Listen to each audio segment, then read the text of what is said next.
बे जोंनाय अरा गुफुर हालामनि दैमालु सेन्टारनि लांगोनायाव बे अर जोंनाय अरा हारसा बर' दावहा नङा। आं बार-बार नोंनो गस्ला गोसोम रोंगौबा मानोना बहाय नोङो पलिटिकली बहाय इंटेंगल जाना दङ। और पुलिस प्रशासन भी जैसा ही हिमंत बामा बोलते हैं ऐसा ही पालन करता है।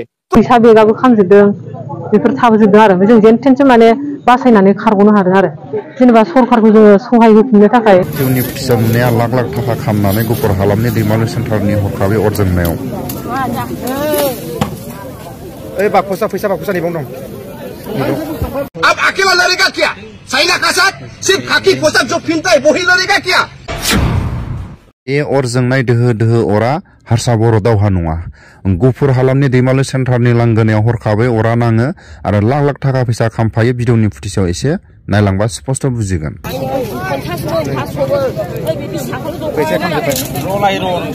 दैमालु सेन्टारनि लांगोनायाव हरखाबै अर जोंनायाव लाख लाख थाखा फैसा खामफायो आरो माखासे सम्पति सिलिंखार जायो। गुफुर हालामनि दैमालु सेन्टारनि लांगोनायाव हरखाबै अर जोंनायाव लाख लाख थाखा फैसा खामफायो आरो माखासे सम्पतिया सिलिंखार जायो। बे हरखाबै अर जोंनायखौ खोमोरनो थाखाय रायजो राजाफ्रा आवगायबोदोंमोन, नाथाय ब्लाव ब्लाव अर जोंनायखौ भिडिअनि फुटेजआव नुनाय मथे रायजो राजाफ्रा खोमोरनो हायैखौ नुदों आरो बे सम्पति सिलिंखार जानायखौ नुनानै जोबोद दुखुनांथावना। बे अर खोमोरग्रा गारि फैनो थाखाय 1 घन्टा 1.5 घन्टानि सम नांगौ। बे 1 घन्टा 1.5 घन्टानि समावनो बे अरा जोंनानै न'खरनि माखासे सम्पतिखौ सिलिंखार खालामो आरो लाख लाख थाखा फैसाया खामलिलाङो। नोंथांमोना नायलांबाय थाब्लानो जाबाय। गैला नै अरानो जोब्बाय।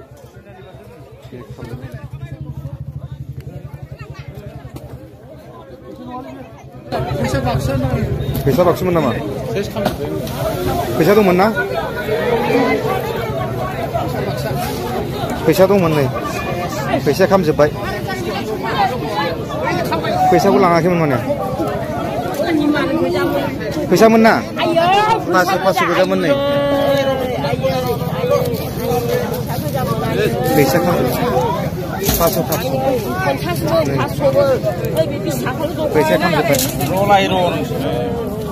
जाला बे मोनसेबो फैसाखौ लाङाखैमोन। फैसाया मोजां। बेखौ खनलाय बेखौ खनलाय बेखौ खनलाय बै 10 थाखाया 10 थाखा खनलाय। फैसाया खामजोब्बाय नै फैसाया गासिबो।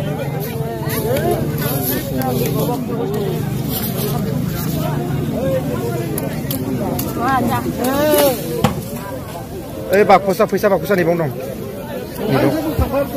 फैसा बाकसा बेयाव दंमोन नै फैसा खामजोब्बाय।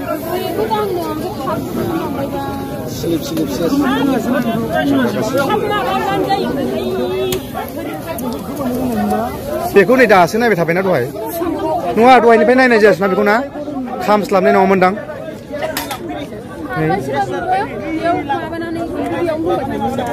खामस्लाबनाय नङामोनदां।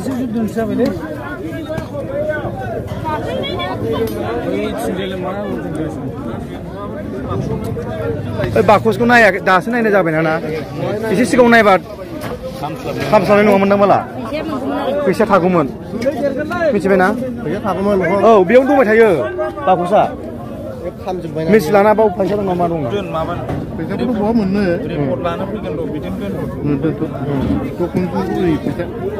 কৰিলে লীলা কংগ্ৰেছে কৰিলে ধৰি মেলি দিলা এইটোতো বেয়া কথা স্যার। নাই আমাক যাব দিব লাগিব এইখন গণতান্ত্ৰিক দেশ আমাৰ অধিকাৰ আছে এইখিনি কৰা। হুলস্থুল নকৰা ডেমক্ৰেটিক ৰাইট আৰ্টিকল 91 বৰ্তমান to understand the democratic rights please this country is by the people for the people and of the people. You are there with this খাকি পোচাক বিকাউচ। এই বিজেপি চৰকাৰ যিয়ে চাই হিতে কৰিব দিয়া নাকি হিমন্ত বিশ্ব শৰ্মা যিটোৱে মিডিয়াত সেইটোৱে আইন হৈ গৈ আছে আপুনি কিয় নবুজি পালে? আপোনালোকে সংবিধান মানে সেই সংবিধান শান্তিপূৰ্ণ কংগ্ৰেছ স্নেপ লাইনত যাম। আপুনি যেনেকা ডিজাইন কৰা আমি এইভাৱে যাম আপুনি আমাক যাব দিব লাগিব আমি মানি নল'ম বন্ধুসকল। Please you have to understand this is not the country of Himanta Biswa Sarma. This is not the country of Amit Shah. This is not the country of Narendra Modi. This is the country of wood. আমাক লৈ দেশটো ৰক্ষণা কৰিছা সংবিধান ৰক্ষণা কৰা মানুহ আজি একেবাৰে বিলিটিল কৰা সামান্য কৰা সেইটো আমি সহ্য কৰি থাকিম নেকি এনে? হা আপুনি ভাবক ইয়াৰ ইমান চুকৰ এখন আমাক মাৰা পিতা। Don't make this country a shame. हम सभी भारतीय हैं, हम सभी इंडियन हैं। ये देश को रखना बेखना कर हमारा कर्तव्य है। अब अकेला लड़ेगा क्या? चाइना का साथ सिर्फ खाकी पोशाक जो पहनता है वही लड़ेगा क्या? हाँ? हम लड़ेगा, इंडिया लड़ेगा. We will fight for this country. What you people are doing here? तो अच्छा नहीं हुआ, ये अच्छा नहीं हुआ, बहुत दुखजनक है. देश को हम ऐसा कर नहीं सकता है. देश के लिए हम स्वाधीन किया है, हजारों लाखों हमारा देशवासियों देश के लिए जीवन गवाया है और उसी को जानना चाहिए ना. और पुलिस प्रशासन भी जैसा ही हिमंत बामा बोलते हैं ऐसा ही पालन करता है. तो हमारा ये डेमोक्रेसी कैसा रहेगा? देखिए श्रीलंका में क्या हुआ है.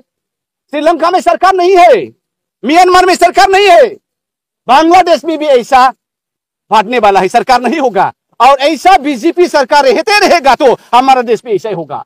साउथ ने अलग होगा, नॉर्थ ने अलग होगा, नॉर्थ ईस्ट तो भी अलग होगा.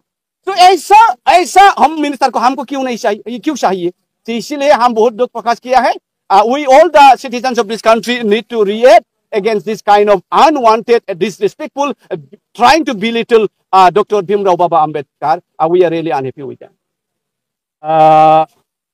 শুনক আপুনি আজি অমিত শাহ ডাঙৰীয়াই, হোম মিনিষ্টাৰ ডাঙৰীয়াই এনেকা ভাষণ দিছে, কোনো ভাৰতবাসীয়ে genuine Indian who had the blood of Indian, genuine Indian who respect the freedom fighters, যিয়ে মানে আমাৰ ফ্ৰীডম ফাইটাৰ বিলাক ৰেসপেক্ট কৰা আৰু যিয়ে মানে এই সংবিধানক ৰেসপেক্ট কৰা কোনো মানুহে অমিত শাহৰ কথাটো মানি লোৱা নহব.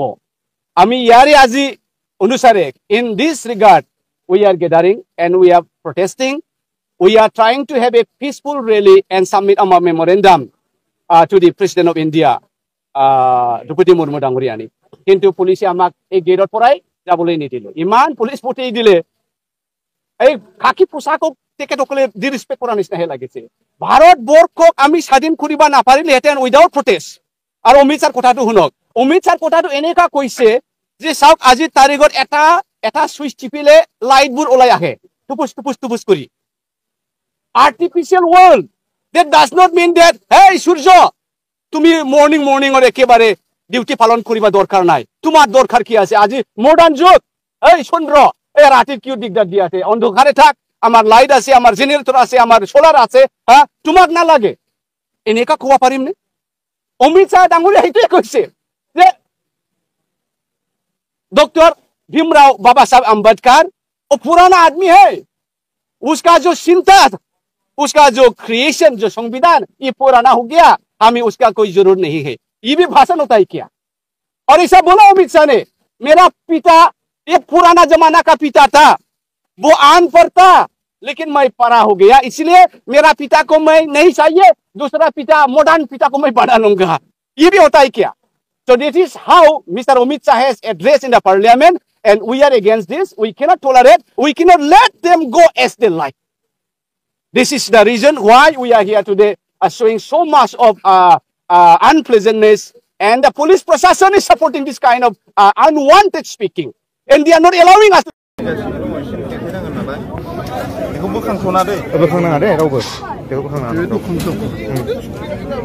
सोरनि जागोन बे फैसाया? सोरनि जागोन बे फैसाया? नङा सोरानिम जागोन बे आन्दासाव? माबानि राजानि मेथाइ दखाननि। बेनाथ' बिराद गिदिर दखानमोन, गेलामाल दखानसोमोन.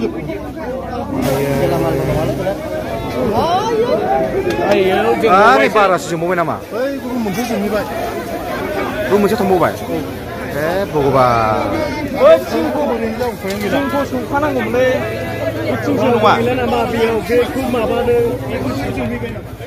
दायो बे समाव 45 मिनिटसो जाबायमोन. 45 मिनिटसोआव फायार ब्रिगेडआ सफैबाय. एसे गोजाननिफ्राय फैदों, गहपुरनिफ्राय फैनाय जादों नालाय, आरो दैमालुआ एसे बिथोर जायो हिसाबै एसे टाइम लाखोना माखो बेखौथ' बुंनो हाथ'ला. अब्लाबो अरा गोमोरजोबाखैमोन. फायार ब्रिगेडआ फैनानै दैनि स्प्रे होफैबाय. होफैनानै दायो एसे गोमोस्लि जाबाय. दासिमबो खोमोरजोबनो हायाखै. उखुन्दैया खुगासिनो दं, नोंथांमोना भिडिअनि गेजेरजों नुगासिनो दङ. जास्ट दायो 10 मिनिटसो जाबाय नामाथाय खोमोरनाया, नङा होमबा? 10 मिनिटसो जाबाय. गासै 1 घन्टा जाबाय आरो अर खामनाया. दायो खोमोरजोब्बाय. गंनै दखान बेयाव लस जानानै दङ. मोनसेया जि दखानमोन आरो मोनसेया जाहैबाय गेलामाल दखान. गेलामाल दखान होनबा नोंथांमोना मिथिखायो गेलामाल दखानाव मा मा थायो. बिनि साखाथियावनो दङ बिल्डिं न', दा ससे खामदों बेबो. दा नोंथांमोन आं भिडिअनि गेजेरजों खोन्थानो थांगासिनो दङ ओइ ससेयाव दंबावो र' आं लानानै थांनि 6:40 बा खामनाया खैथासोआव खामदोंमोन आन्दाजाव 6:40 बा आन्दाजै बे समा 6:40 जाबाय माने 1 घन्टासो जाबाय आरो ना नै दा 6:40 मोनानि 5:30सोआव खामदों बायदि आरो जोंबो खामनायनि 20 मिनिटसो उनावसो सफैदों जोङो अब्लाबो अरा गोमोराखैमोन नोंथांमोना नुदों दासिमबो रायजोफ्रा ज' दङ नै दासिमबो दङ रायजोफ्रा ज'नो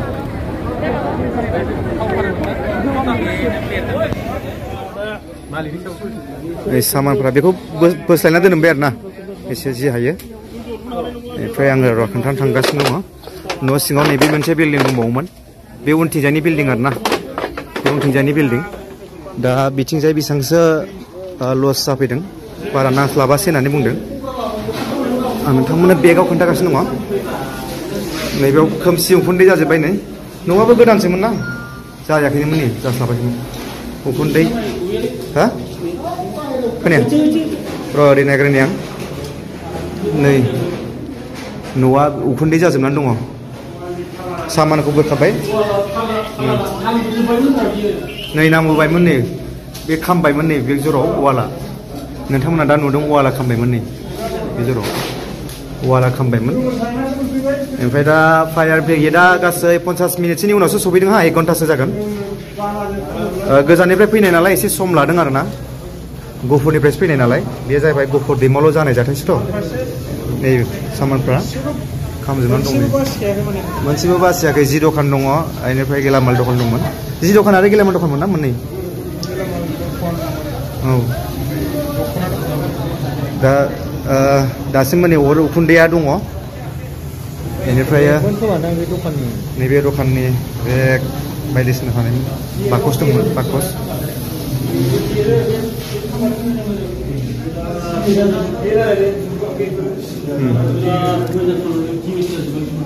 नै डेमेज जाबाय बुस्थुफ्रा बिल्डिंआ माने आरसिसि बिल्डिंमोन आरसिसि बिल्डिंआ नै दा एसे डेमेज जाबाय दा गोबां खहा जासिगोन आरो बे न'खरा नोंथांमोना दा नुदों दायो नुदों नोंथांमोना दासिमबो खामनाया जोबाखै 1 घन्टानि बारबाय आं नै दा मोनसे क्लिप्स लाबावबाय आङो 1 घन्टानि बारबाय दायो नोंथांमोना नुदों दा बेनिफ्राय गारिया फायार गारिया नैबाव दङ बियो गफुरनिफ्रायसो फैनाय नालाय एसे सम लादों दासिमबो जोबाखै नै बिराद लस जाबाय गासिबो नै फैसा थाखाया नैबाव दङमोन दा बेबो गैलिया आं नोंथांमोननो फेसबुकाव लाइभआव होखादोंमोन नैबाव फैसा दंमोन हाजार फैसा दंमोन आरोना बेसेबांसो फैसा दंमोन बेखौ बुंनो हाला 500 नट नुदोंमोन आङो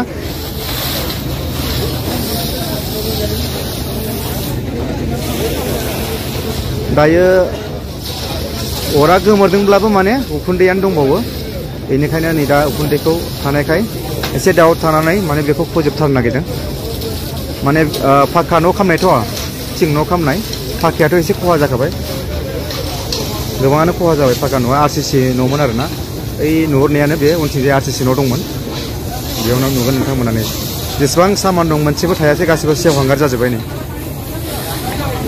गासिबो सेवहांगार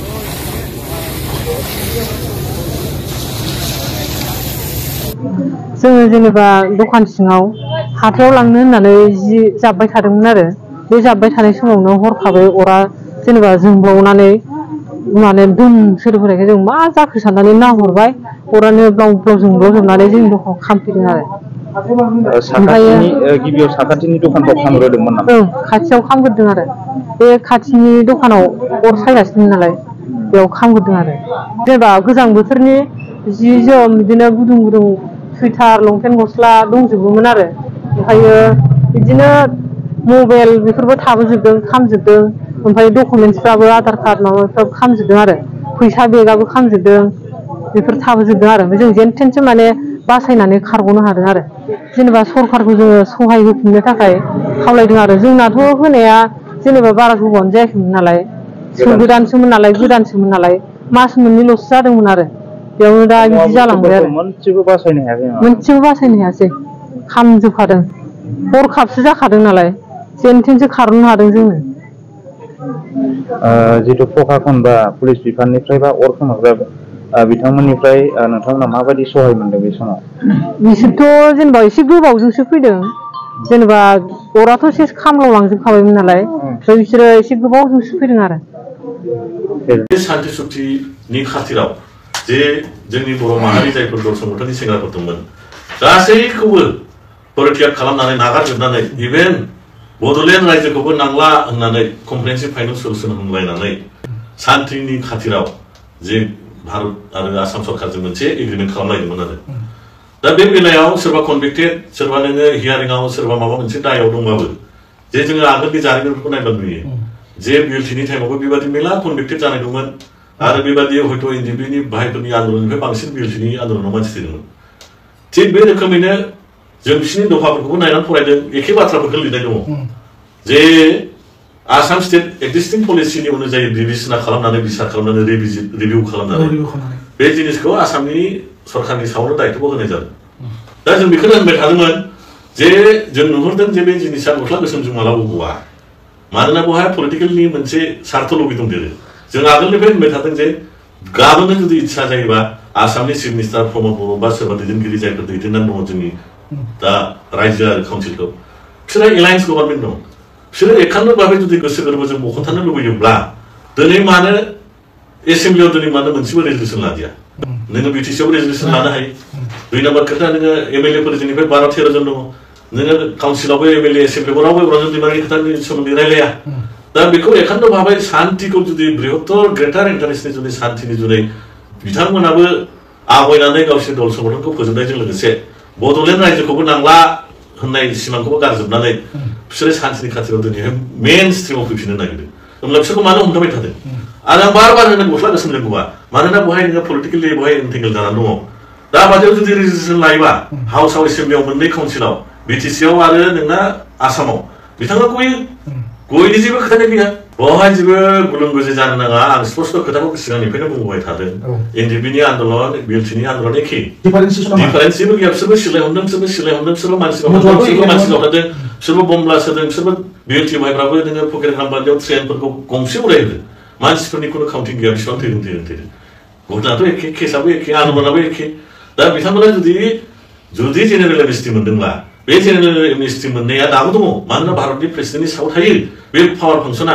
दा बेफोरखौनो होनदों आङो गणतान्त्रिक भाबै जुदि आसाम सरकारा रेजुलेसन लायोबा, जोंनि बिटिसिनिफ्रायबो जुदि रेजुलेसन लानानै जुदि बेखौ गोजौ थाखोसिम लाङोबा, मानोना जों फोथायो, जों मिथिगौ गणतन्त्र देशआव बयनिफ्रायबो नोङो देरसिन माने माबायानो नोङो डेम'क्रेसिनि माबाया बे हाउसनि माबानो सोलियो।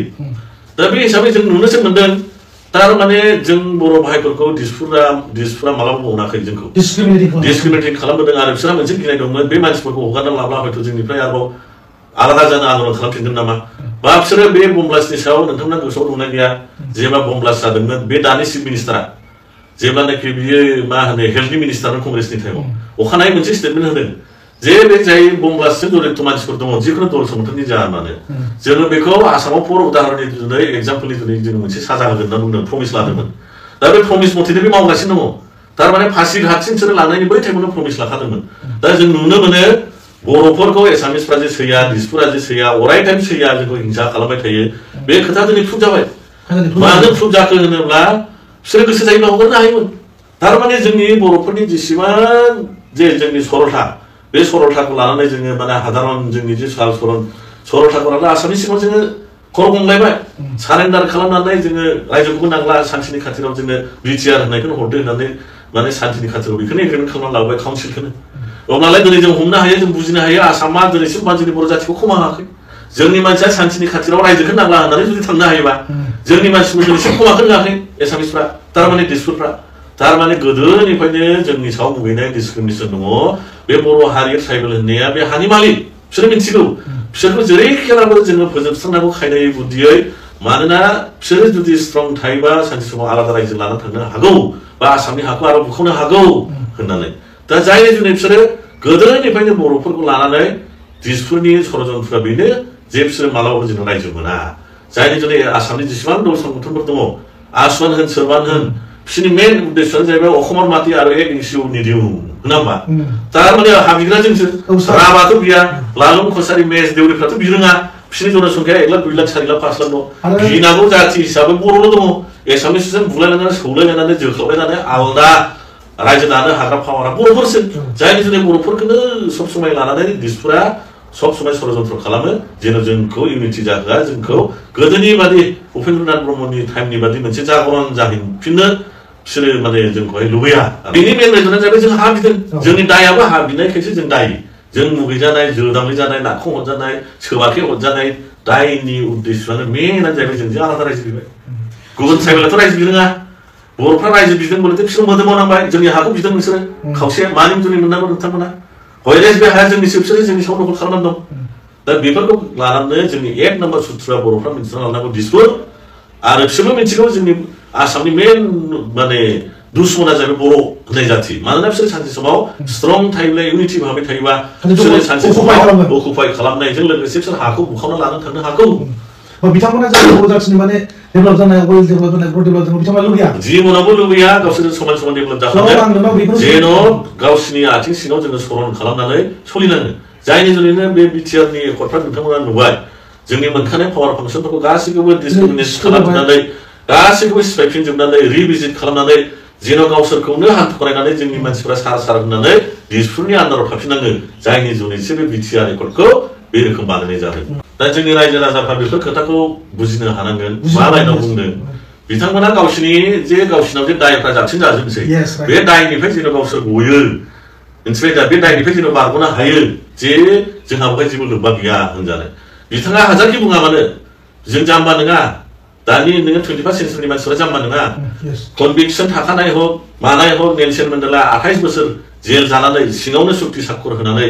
बेयो 28 बोसोरनि उनाव फैनानै गनानै प्रेसिडेन्ट जादों बेफोर गासिबो दाय दक्षिणाफोरखौ खमा मोननायनि जोंसो शान्ति सुक्ति एकर्डनि कुइसन जायो सोरबाबा नोङो माबाव दङ नोङो सोरबाबा बिदिनो पानिशमेन्ट मोननानै दङ बेफोरो गासिबो उदां जायो एकर्डजों बे हाजारखि होना माने गिदिं गिदा बे बुजुलाम गावनि बिखाव गोलैगोन आरो बेबादि लिडार सासे जे दैदेनबोदोंमोन इन्डिभिफोरखौ बिनि बिथाया मा मोजां जानो हायो बिनि खोथानिफ्रायनो जों मिथिनो हायो बिसोरहा गिनाय दङ रन्जन दैमारि सारा जुदि गबोयोबा गावसिनि बिथाबो थानाय नङा आरो गावसोरबो हयथ' नोगोजाव थांफिननो हागौ दा बेफोरखौ रिभेन्स लाजानो गिनानै बुंनो थाङोब्ला बलिका बाख्रा हिन्दीयाव ना बुङो इन्डिभि भाइफोरखौ जाने बुजिए कयथा लिंकनि कयथा लाइननि लिडारफोरखौ दा दिनैसिम जेल हाजतआव दोननाय माने गावसोरहा गिनाय दं आरो बे गिनायनिफ्राय नाना रखम कनभिक्सन जाखानाय बुङा होनलाबायनाय जाहाथा खोथा होननाया बे नंखायजों उदाहरन दङ पृथिबियाव जेल जानानै जेल सिङावनो साइन होलायनानै उदां न'खराव फैनाय खिन्थु शान्ति सुक्तिनि खाथिराव साइन होनानै जेलाव थांफिननायसो पृथिबियाव गैया जोंनि मानसिफ्रा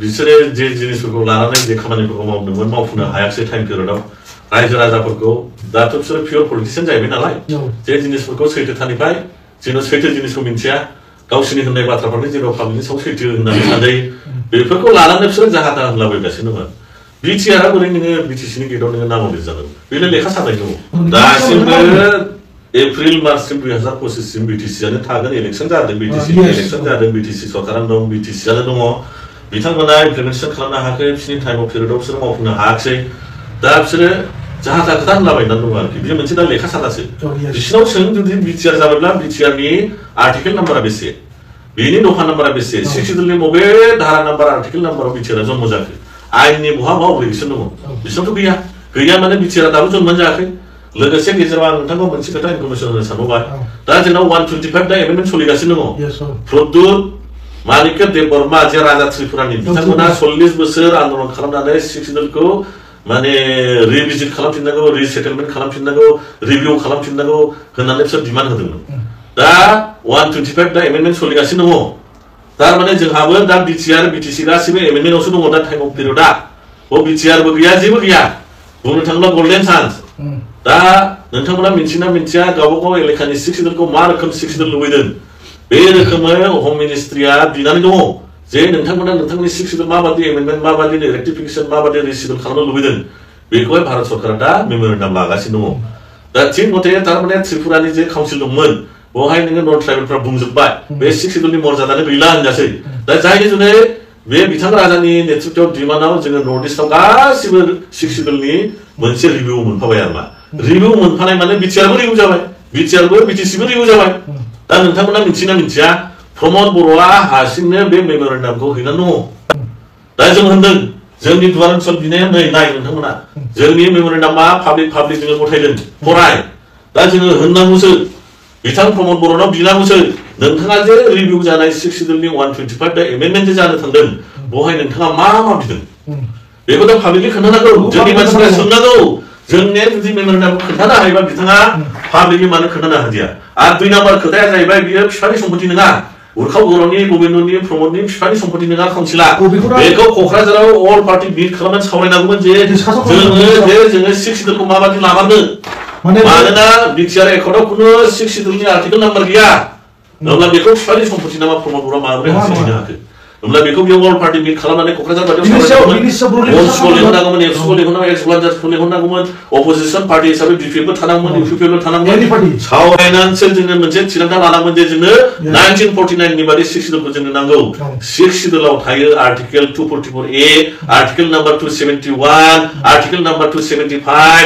आर्टिकेल नाम्बार 371 थायो नोंना बिटिआर नि आर्टिकेल नाम्बार 6 सिडुलनि बबे दफायाव लिरजादों गैयाब्ला नोंनिबो बुङा हमनालाय नोङो दार्जिलिं नोङो बिसिनि बादि भारत सरकारनि सिङाव 6 सिडुलबो नङा माबाबो नङा काउन्सिल जाहैगोन आरो नोंथांमोना मोनसे जिनिसखौ मिथिया बिटिआर खौसो जोंनो संबिधाननि मर्यादा खालामसै होनदों आच्छा बिटिसिखौ गारबाय दे रिभिजिट खालामनानै गारबाय नांला बेखौ खालामबाय बिटिआरखौ लाथ'बाय दे खोथा बेयाव थानाय 6 सिडुल हाया हाबदों जोंनो 2003 आव बिमानि रावा 90 फारियाव 9 नाम्बार क्लसाव बिटिसिनि एकर्डआव हाबदों बेखौ लिरफिननांगौमोन बिटिआरआव जोंनि बिमानि रावा ओइसिलाव थानांगौ जोंनि हाया 6 सिडुलाव थानांगौ होनो बिटिआरनि एकर्डआव बबे दफा बबे क्लस नाम्बार लिरनाय दङ होमब्लाथ' जोंनाव 6 सिडुलबो गैला दिनैनि दिनाव 8 सिडुलबो गैला गैयैखायनो नोङो जोंनि सायाव दाबो जोंनाव काउन्सिल जागासिनो दङ आदिबासिफ्रा नोङो प्रटेक्टेड क्लास मोनबाय फरेस्ट वाइल्ड लाइफआव हाबजोबबाय गोरखाफ्राबो प्रटेक्टेड क्लास जाजोबबाय दिनैनि दिनाव जोंनाव सन्देहसो दङ जोंना 6 सिडुल दंना गैला जोंनि मथेब्लाथ' जों 6 सिडुलखौ नुवाखिसै 6 सिडुल गैला जोंनि हालामाव 8 सिडुलबो गैला मानो गैला होनब्ला बिसोर लिरना लाबोबाय बिमानि रावा जोंना एसोसियेट लेंगुवेजबो जाथोंसै उनाव 90 फारियाव हाबफिननांगौ होननाय बिटिआर एकर्डआव लिरनाय गैया एसोसियेट लेंगुवेज बिथांमोन लिरना लाबोदों 90 फारिनि जोंनि भाषानि मर्यादानो गैला आसामनि मोनसे बर' भाषाया एसोसियेट लेंगुवेजसो दा बेफोर जिनिसखौ प्रमद बर'नाव सोंनांगौ इमु थेमानाव नोंथांनि मेम'रेन्डाम हैनाया पाब्लिकलि खालाम मा नोङो मेम'रेन्डामाव हारसिं मा हैखो बिथाङा इभेन एक्स जोंना बिएलटिफ्रा थांनानै हैबाय बेहाय 371 खौ जों सोहोदों आर्टिकेल नाम्बार 275 खौ सोहोदों आर्टिकेल नाम्बार 271 खौ सोहोदों 371 आ जाहैबाय 6 सिडुल नर्थ इस्टआव स्पेशल एक्ट जायो हा हुनि रैखानि कमिसनजों लोगोसे बेफोर आर्टिकेल नाम्बारखौ सोदोंना सोआखै खिन्थु जों मोनसे जिनिसखौल' मिथिगौ डाइरेक्ट फाइनेन्स नांगौ बिसोरनो डाइरेक्ट आर्टिकेल नाम्बार 280 नि थ्रु थिगैनो दे बिसोरनो कनसलिडेट फान्डआवहाय सामेकित माने निधिनि थ्रुयै डाइरेक्ट फाइनेन्सखौ बिगासिनो दङ नोंना हाया बिथाया बबे नाम्बाराव 6 सिडुलनि बबे धारा आर्टिकेल नाम्बाराव प्रजुडित जादों बे जागोनबासो नोङो 280 नि एमेन्डमेन्ट जागोन नोंनो बिथानो 6 सिडुलाव दं ना 8 सिडुलाव दं ना 5 सिडुलाव दं ना 7 सिडुलाव दं बेनो मेनसन गैया बुझिबाय जेरखम बाइबेलाव थायो जहन चेप्टार एथ' पद नाम्बार एथ' जेरखम रामायण महाभारताव थायो श्लोक नाम्बार एथ' फराय जोंनि बिटिआरनि 6 सिडुल दङब्ला बिनि क्लस नाम्बारा बेसे प्रमद बर'नाव सोंदों बयबो दं गैया गैयाब्ला बियो जोंना जेनेरेल काउन्सिल बयबो 6 सिडुल दङ जोंनाव गैला बिथांमोनथ' जों जोंथ' साननानै दङ थांनाय बिटिआर एकर्डआवबो रन्जन दैमारिखौ दिन्थिया मानो सानलाबाय दाबो नोङो 6 सिडुल मोनसे गल्डेन चान्स मोनदों बिटिआरआव जुदि माबा मोनसे भुल जाबाय दे माबा मोनसे गाज्रि जाबाय दे बेखौ सावरायनायनि सम दंमोन ना बेथ' बिफानि सम्पत्ति नङा बेखौ माबोरै हासिल लांगोन नोङो थारमाने जों बुजिनो मोनो हेमन्त बिश्व शर्मा होननाय बादिसो बे मेम'रेन्डामखौ हैनानै दङ मानोना आसामा दहायनो होनदों आसामा जोंखौ मालाबाबो स्टेटासआव आसामजों जों डिसपुटजों समान जाजानो बायो होमब्ला बिनि मेम'रेन्डामा हेमन्त बिश्व शर्मा द्राफ्टिं खालामनायखौ हैनानै दंमोन जोङो पाब्लिकफ्रा अल दल संगठना बिनो गल्डेन चान्स 50 बोसोर डिमान्ड खालामखांनायनि उनावसो प्रद्युत राजाया जोङो 6 सिडुलार नोङो माबा जानो थांगासिनो दं रिसेटलमेन्ट जानो थांगासिनो दं बियो 100 बोसोरबो जानो हागौ 50 बोसोरबो जानो हागौ नेक्स्टआव जे सुद्रायफिननो मोनसे समान खाबु मोननो दिनै दा जोंनाव भारत सरकारानो होनानै दं बेखौ माबोरै हासिल हैनो हाखो बियो बेखौ बियो रिसिभ खालामनो लाना फैनांगौ दिल्लीनिफ्राय क'क्राझाराव फैनांगौ बियो अल पार्टि मिट खालामनो बर'नि जेसेबां दल संगठन दङ बिसोर सावरायनानैसो बे मेम'रेन्डामखौ हैनो मोनगोन बे माबोरै हासिल हैनो हाखो बेथ' सावरायनांगौ बाथ्रा दङ बेथ' बिफानि सम्पत्ति नङा काउन्सिला बेखौथ' अल पार्टि मिट खालामनो सावरायनांगौमोन बे थांनाय बाराव बिटिआरआव एरखम जाबाय गवाखिसै रन्जन दैमारिखौ गवाखिसै बे सानसुं गहोनायनि दफाफोरखौ लिरनो हायोमोन बे सानसुंनो जोंने आर्टिकेल नाम्बार गैया 6 सिडुला माबोरै जोङो गोख्रों खालामनो हायो बेफोरखौ सोनांगौ धारा नाम्बार दा जों बिसिनाव गैया गोदोनिफ्रायनो आसामनि बियो सासे प्रतिनिधि आसामा जाथों बेखौसो मावगोन नों आं होननायखौ मावा दा बेखौहाय जोङो हमनांगौ बेनाव डिमान्ड खालामनांगौ नोंथाङा मेम'रेन्डाम हैनाया बे कपिया खोन्था पाब्लिकलि खोन्थानांगौ नायनानै जुदि बहाय खुथिनाथि थाबोब्ला नोङो थांनानै मेम'रेन्डामखौ दिल्लीनिफ्राय रिसिभ बेक खालामनानै क'क्राझाराव लाबोनानै बेखौ रेक्टिफिकेसन खालामनानै जों फोसाबगोन 6 बिलखौ जोंनाव सोर माबायदि 6 बिल बानायनांगौ जों बेखौ कारेक्सन खालामनानै दिल्लीयाव जमा होगोन लायफिननांगौ बे मेम'रेन्डामखौ